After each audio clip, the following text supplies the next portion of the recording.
Welcome to a brand new season of Sinners and Secrets. I'm Sandy McKenna, joined by my co-host Abraham Ulrich, and this time we're pulling back the curtain on one of history's most tangled webs of power, privilege, and deception. We begin with Robert Maxwell, a media mogul, a power broker, a man who built an empire from the ashes of war, and who vanished into the abyss, leaving behind more questions than answers. How did this titan of industry become the centerpiece of conspiracy and scandal? What led his daughter Ghislaine Maxwell into the orbit of one of the most notorious predators of our time? And how did it all culminate on the infamous Epstein Island? In this three-part investigation, we peel back the layers of ambition, betrayal, and power plays that spanned continents. We follow the money, the secrets, and the lies to uncover the truth that was never meant to surface. What you're about to hear is chilling. This is a story of deception, legacy, and the dark underbelly of the elite. This is Sinners and Secrets.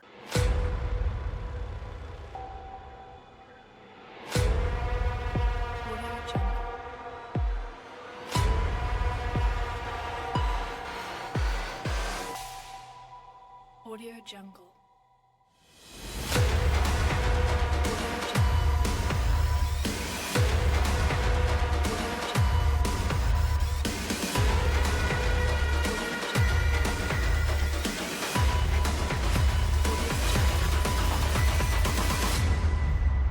Audio Jungle. Audio Jungle. Our story begins in a small, quiet, remote village in Czechoslovakia. Born Jan Ludwig Hawk on June 10, 1923, he was one of 6 children born into the hardships of a poor Yiddish-speaking Orthodox Jewish family in 1920s Czechoslovakia. In a small, struggling community, every day was a battle for survival, every moment a lesson in resilience. Jan was one of several siblings whose laughter and sorrow echoed against the thin walls of their tiny home. Life was a mosaic of meager meals, hard labor, and dreams too large for their circumstances. Yet amid these struggles, a fire was kindled, a spark that would one day ignite a fierce ambition to rise above his origins. Surrounded by the rich tapestry of Yiddish culture and the close-knit bonds of family, young Jan learned early that survival was not a given, but a battle fought daily. But even the warmth of kinship could not shield them from the gathering storms of history. As the specter of Nazism spread across Europe, the fragile world of this poor family began to unravel. The horrors of the Holocaust did not spare them. It is said that many of his siblings and other relatives perished in concentration camps, lives extinguished in an era of unfathomable cruelty. Jan had escaped to France years early, and in May 1940, he joined the Czechoslovak army in exile in Marseille. After the fall of France and the British retreat to Britain, Jan took part in a protest against the leadership of the Czechoslovak army. He was transferred to the Pioneer Corps and later to the North Staffordshire Regiment in 1943. He was then involved in actions across Europe and achieved the rank of sergeant. Jan gained a commission in 1945 and was promoted to the rank of captain. Emerging from the ashes of personal tragedy, Jan found himself drawn into the chaos of war, enlisting in the army. He stepped into a world where discipline and survival were inseparable. The battlegrounds of Europe became both a crucible and a classroom, teaching him the art of strategy, the value of loyalty, and the harsh lessons of betrayal. In 1945, for his leadership and actions during World War II, including his role in frontline engagements, he was awarded the Military Cross. Attached to the Foreign Office, he served in Berlin during the next 2 years in the press section. Jan naturalized as a British subject on June 19, 1946, and changed his name on June 30, 1948. On the front lines, amidst the roar of battle and the silent cries of the fallen, he learned to navigate not only the physical dangers of war, but also the treacherous currents of human ambition and deceit. These experiences etched into him an indomitable will, a promise that he would never again be powerless in a world that had already taken so much from him. In 1945, Maxwell married Elizabeth Betty Maynard, a French Protestant, and the couple had 9 children over the next 6 years. Michael, Philip, Anne, Christine, Isabel, Corinne, Anne, and Ghislaine. 5 of his children, Christine, Isabel, Anne, Kevin, and Ghislaine, were later employed within his companies. Corinne died of leukemia at the age of 3, while Michael was severely injured in a car crash in 1961 at age 15, when his driver fell asleep at the wheel and crashed headlong into another vehicle. Michael remained in a semi-conscious state for years before passing away in 1967. After the war, Maxwell used contacts in the Allied occupation authorities to go into business, becoming the British and U.S. distributor for Springer Verlag, a publisher of scientific books. In 1951, he bought 3/4 of Buttersworth Springer, a minor publisher. They changed the name of the company to the Pergamon Press and rapidly built it into a major academic publishing house. In the 1964 general election, representing the Labour Party, Maxwell was elected as a member of Parliament for Buckingham and re-elected in 1966. Maxwell lost his seat in 1970 to Conservative challenger William Bayon. He contested Buckingham again in both 1974 general election, but without success. At the beginning of 1969, it emerged that Maxwell's attempt to buy the tabloid newspaper News of the World had failed. The Carr family, which owned the newspaper, was incensed at the thought of a Czechoslovak immigrant with socialist views gaining ownership. The paper was later purchased by the Australian tycoon Rupert Murdoch, who later that year acquired The Sun, which had also previously interested Maxwell. Reinventing himself wasn't just a necessity, it was his most powerful weapon. In the post-war world, opportunity belonged to those who seized it, and Maxwell had an uncanny ability to spot, manipulate, and control the flow of information. His entry into publishing was as strategic as it was ambitious. He understood that knowledge was power, and power was the currency he craved. In 1991, he took control of Butterworth Springer, transforming it into Pergamon Press, an academic publishing house that specialized in scientific and technical literature. With the rapid expansion of research after World War II, Maxwell was perfectly positioned to capitalize on the explosion of new discoveries. He didn't just sell books. He sold prestige, building a network of relationships with universities, research institutions, and governments. Pergamon became the undisputed leader of its field, making Maxwell a formidable force in publishing. But for Maxwell, influence in business wasn't enough. He wanted political power. In 1964, he secured a seat in the Parliament as a Labour MP for Buckingham, but his political career proved to be a thorny path. Maxwell's brash style and unwillingness to follow the rules alienated him from party leadership. His ambitions were clear. He just wanted to be more than just a politician. He wanted to be a kingmaker. But politics has little patience for the outsiders who refuse to play by the book. After losing his seat in 1970, he shifted his focus back to the business where he alone could set the rules. The 1980s ushered in Maxwell's most audacious chapter. In 1984, he made his grandest move yet, acquiring Mirror Group newspapers, the publishers of the widely circulated Daily Mirror. This just wasn't a business deal. This was a power grab. With the Daily Mirror under his control, he became a force in British media, commanding the attention of millions. He reveled in the role of media mogul, rubbing shoulders with world leaders, business elites, and political powerhouses. But true to form, Maxwell wasn't content with merely dominating the British press. He set his sights across the Atlantic, purchasing Macmillan Publishers in 1988 and Official Airline Guides in 1989. This secured his footprint in the lucrative American market. His empire was growing at breakneck speed, and with it, so was his thirst for control. In 1990, he launched The European, an English-language weekly newspaper designed to shape political discourse across the continent. Maxwell didn't just want to report the news, he wanted to influence history. Yet, behind the scenes, the empire he built was a house of cards. His relentless expansion came at a staggering cost. funded by aggressive borrowing and financial maneuvers that would soon spiral out of control.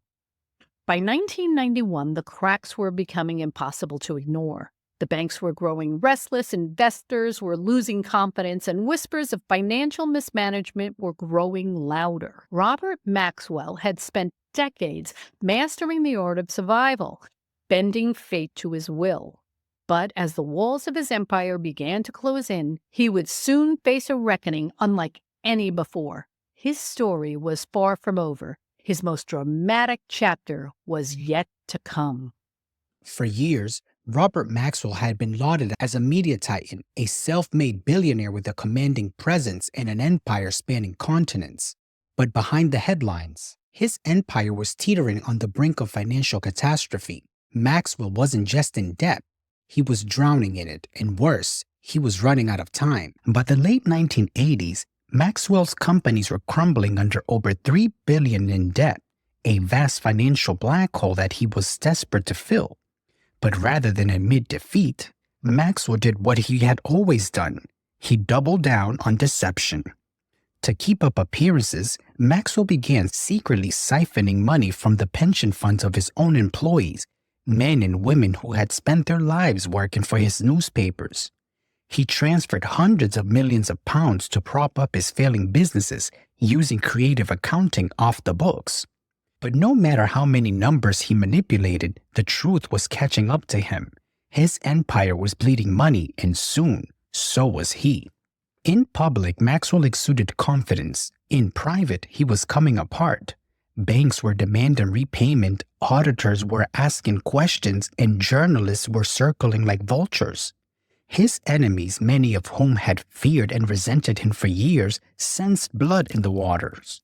Maxwell's paranoia reached new heights when he began spying on his own employees, bugging phones and hiring private detectives to monitor those he suspected of betrayal. He ranted about conspiracies, certain that someone, perhaps MI5, perhaps the CIA, perhaps even Mossad, was working to destroy him. He rotated his security detail constantly, afraid that his own bodyguards may be compromised. He accused journalists of plotting against him, even forced his top executives to take polygraph tests, convinced there was a mole inside his inner circle. The more desperate he became, the more erratic his behavior grew. Maxwell berated his employees, throwing tantrums when things didn't go his way.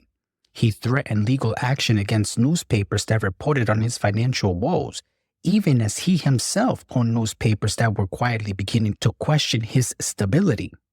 His mood swings were unpredictable. One moment he would be throwing lavish parties, and the next he would be ranting about conspiracies against him. Employees whispered about his late-night phone calls, his growing obsession with being followed, and his furious outburst over perceived betrayals. And then there were the rumors, whispers that Maxwell had long been entangled in the world of espionage.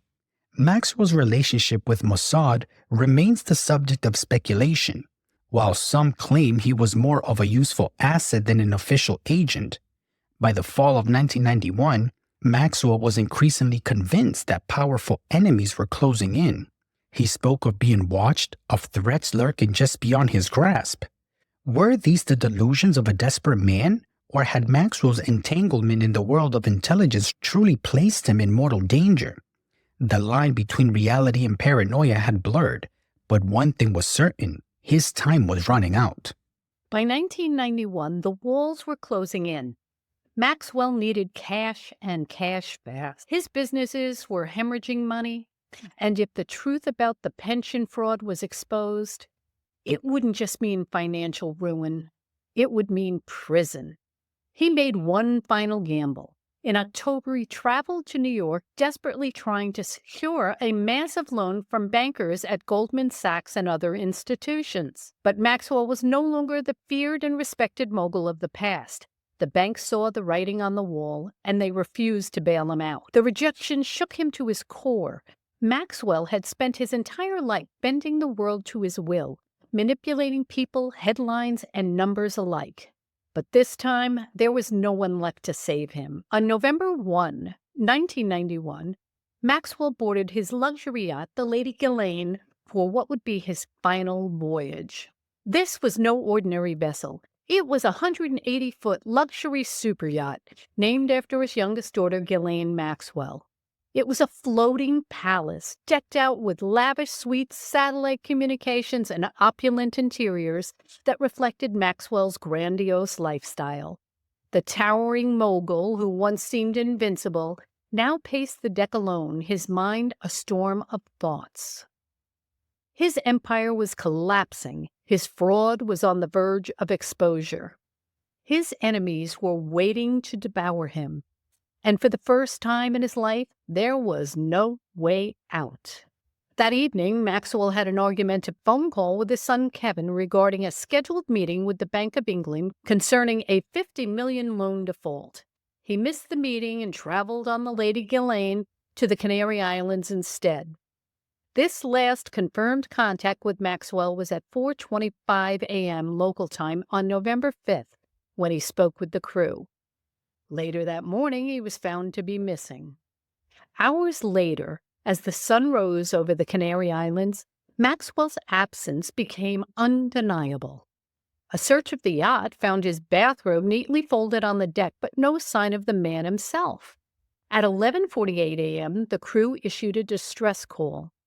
Minutes later, a Spanish Coast Guard helicopter spotted something in the water, a body floating face up.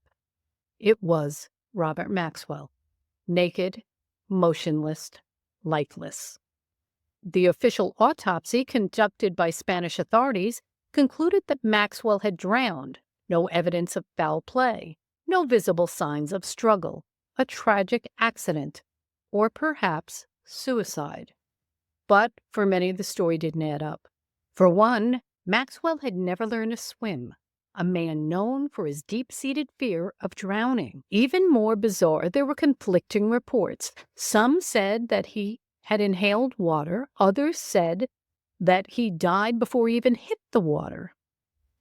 Instead, there were whispers that perhaps he died of a heart attack or even something worse.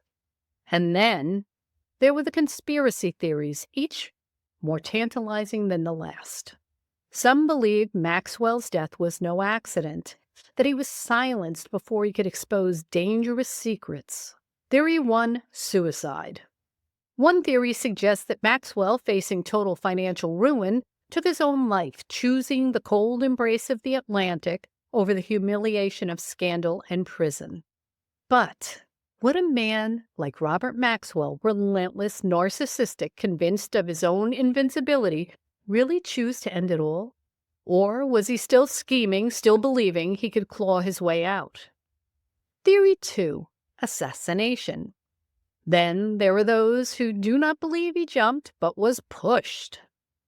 Maxwell was deeply entwined with intelligence agents. He had long been rumored to be an Israeli intelligence asset, even allegedly involved in arms deals and secret operations. Could it be that Maxwell knew too much, that he had outlived his usefulness? And then there's the Russian connection. In the months before his death, Maxwell made repeated trips to Moscow seeking financial assistance. Was he looking to escape the crumbling West? Or was he playing one final dangerous game? Theory 3, faked death. And of course, there's the most outlandish theory of them all, that Maxwell faked his own death. While it's the most outlandish theory, it taps into Maxwell's history of deception. But if he had truly faked his death, where did he go? And why had no credible evidence surfaced? Ridiculous? Perhaps. But then again, when it comes to Robert Maxwell, truth was always stranger than fiction. On November 5th, 1991, news of Robert Maxwell's death spread like wildfire across Britain and beyond. Headlines screamed the impossible. Media tycoon found dead at sea. In war rooms and newsrooms, phones rang endlessly. Investors, employees, and government officials scrambled to make sense of what had just happened. How could a man so powerful, so omnipresent, suddenly be gone? But even as the world processed the shocking news, one reality was clear. Maxwell's death did not just leave behind a grieving family. had left behind an empire built on deceit in a financial disaster of unprecedented scale. Within hours, panic set in. The Maxwell companies, once thought to be bulletproof, were suddenly exposed to a brutal truth. Robert Maxwell had been running one of the most audacious financial frauds in history. With their powerful chairman no longer there to bully, delay, or manipulate the system, the house of cards collapsed almost instantly. And at the center of it all, hundreds of millions of dollars missing, vanished into a maze of offshore accounts, secret transfers, and unauthorized loans. It was soon revealed that Maxwell had plundered over $460 million, approximately $1 billion in today's currency, from the pension funds of his own employees, journalists, printers, office workers, people who had trusted him to protect their futures. Instead, their life savings had been secretly siphoned off to prop up his failing businesses and his extravagant lifestyle. Yachts, private jets, luxury real estate, all funded by stolen money. And now, there was nothing left. Within days of Maxwell's death, his companies went into freefall. Maxwell Communication Corporation, once a titan in the media industry, saw its stock price plummet by more than 70% in mere hours. The Mirror Group, the flagship of his newspaper empire, was suddenly unable to meet payroll. Workers feared they wouldn't be paid at all. His creditors, who had loaned him billions, immediately demanded repayment, money that didn't exist. One by one, his businesses fell like dominoes, and then the liquidation process began. Investigators quickly discovered that Maxwell's debts were far worse than anyone imagined. The empire he had built, a vast network of newspapers, publishing houses, and financial firms, wasn't just struggling, it was completely insolvent. By early 1992, the entire Maxwell corporate empire was being broken up and sold off piece by piece to pay back his creditors. The Mirror Group was placed under emergency administration. Maxwell's publishing empire collapsed, with assets auctioned off for a fraction of their value. His luxury assets, yachts, planes, and properties were seized and liquidated. The Maxwell empire was no more. But it wasn't just shareholders and banks who paid the price. It was the thousands of ordinary employees, journalists, printers, and staff who had trusted Robert Maxwell with their pensions. Many found themselves financially devastated overnight. Retirement plans evaporated. Families were thrown into financial chaos. Some lost everything. The British government was forced to step in, establishing a special fund to reimburse pensioners. But for many, the damage could never be undone. Maxwell had sold them a lie, and now they were left to pay the price. And then there was Maxwell's family. With their patriarch gone, the Maxwell children, once heir to an empire, were now subjects of investigation. His son Kevin and Ian Maxwell were arrested and put on trial for fraud and conspiracy. They faced potential prison sentences for their role in covering up their father's deception. But in 1996, after an agonizing year-long trial, they were acquitted. The jury ruled that they had been unaware of the full scale of their father's crimes. Still, the Maxwell name was forever tarnished. Once a dynasty poised to rival Rupert Murdoch, they were now synonymous with scandal and disgrace. Robert Maxwell had always believed that he was untouchable, that his power, his wealth, his sheer force of personality could keep him above the law, above scrutiny, and above consequences. But in the end, the truth was inescapable. The empire he built was a mirage propped up by deception, and when he vanished beneath the waves of the Atlantic, his lies finally caught up to him. Today, Robert Maxwell is remembered not as a media visionary nor a self-made billionaire, but as something far more tragic, a man who lied his way to the top and fell spectacularly from grace. Robert Maxwell's death may have closed a chapter, but the shadow he cast continues to loom large. In many ways, Maxwell wasn't just a man, he was a phenomenon, an emblem of unchecked ambition and the consequences of living a life steeped in secrets and deception. His legacy is both a cautionary tale and a subject of fascination for those who study power and corruption. The financial wreckage left in Maxwell's wake was monumental. Thousands of employees and retirees found themselves robbed of their pensions, their futures shattered. The scandal forced regulatory bodies around the world to reevaluate corporate governance and oversight. Maxwell's actions served as a grim warning, highlighting the devastating consequences when a single individual wields unchecked financial control. Maxwell's story also marked a turning point in the media landscape. His empire, once a towering presence in the publishing world, fragmented in years following his death. Rivals like Rupert Murdoch quickly seized the opportunity to consolidate their dominance, reshaping the global media industry into what we recognize it as today. Maxwell's downfall became a case study in hubris, greed, and the fragility of the empires built on deceit. But perhaps the most enduring and controversial aspect of Maxwell's legacy lies in the murky realm of espionage.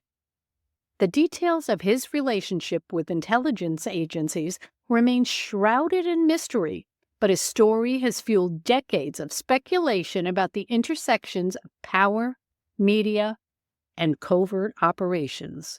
Did Maxwell's connections to the intelligence agencies change the course of history in ways we may never fully understand? Or was he merely a pawn in a larger game played by global superpowers? For Maxwell's family, his death was both an end and a beginning. His youngest daughter, Ghislaine Maxwell, once a glamorous socialite, would later become infamous in her own right for her involvement with Jeffrey Epstein. Yeah, that Jeffrey Epstein. Her rise and fall mirrored her father's in eerie and unsettling ways, raising questions about the cycles of power, privilege, and moral compromise within the Maxwell family. And then there's the cultural legacy. Maxwell's story, his rise, his scandals, and his mysterious death, has been retold in books, documentaries, and films, each adding new layers of intrigue. To some, he's a symbol of ambition gone wrong. To others, he's a victim of the very systems he manipulated. Maxwell's life continues to resonate, a reminder of the seductive allure of power and the steep price it demands. Ultimately, Robert Maxwell's legacy is as complex and multifaceted as the man himself. His story forces us to confront uncomfortable truths about ambition, morality, and the lengths to which people will go to protect their secrets. It's a story that continues to fascinate us, not because it offers answers, but because it leaves us questioning the very nature of power and its consequences. Maxwell wasn't just a media mogul or a wealthy tycoon. He was a man whose life was defined by reinvention, intrigue, and the dangerous stance between brilliance and hubris. Whether he was a villain, a victim, or something in between, one thing is certain. His story still has the power to captivate and haunt us. But what do you think really happened on that fateful night aboard the Lady Ghislaine? Was Maxwell's death the tragic end of a desperate man? Or was it the works of powerful forces silencing a liability? Share your theories with us in the comment section. We'd love to hear from you. And as we move forward in this season of Sinners and Secrets, get ready for even more stories that peel back the layers of history's mysteries and human darkness. From conspiracies to corruption, we'll uncover the truth that challenge what we think we know. In this 3-part series, we'll delve deeper than the headlines and beyond the scandals, uncovering the intricate web of wealth, privilege, and power that shaped Robert Maxwell's life and ultimately led to his fall. But Maxwell's story is just the beginning. We'll confront comfortable truths about how systems of power shield the privileged and exploit the vulnerable. By the end, we'll not only shine a light on the shadows of these powerful figures, but also reflect on what justice and accountability truly means in a world where power often feels untouchable. The question we'll tackle won't be easy, but they're necessary. Who benefits from the imbalance of power? What responsibilities do we as a society have to hold the elite accountable? And what can these stories teach us about preventing similar abuses in the future? Join us next week as we continue this journey with the rise and fall of Ghislaine Maxwell. Just like her father, Ghislaine lived in a world of wealth, deception, and power until it all came crashing down. Her privilege, her choices and the path that led her from high society to the courtrooms. Thank you for joining us on this episode of Sinister Secrets. Until next time, keep questioning, keep seeking, and may your journey be as rich and enlightening as the stories you encounter.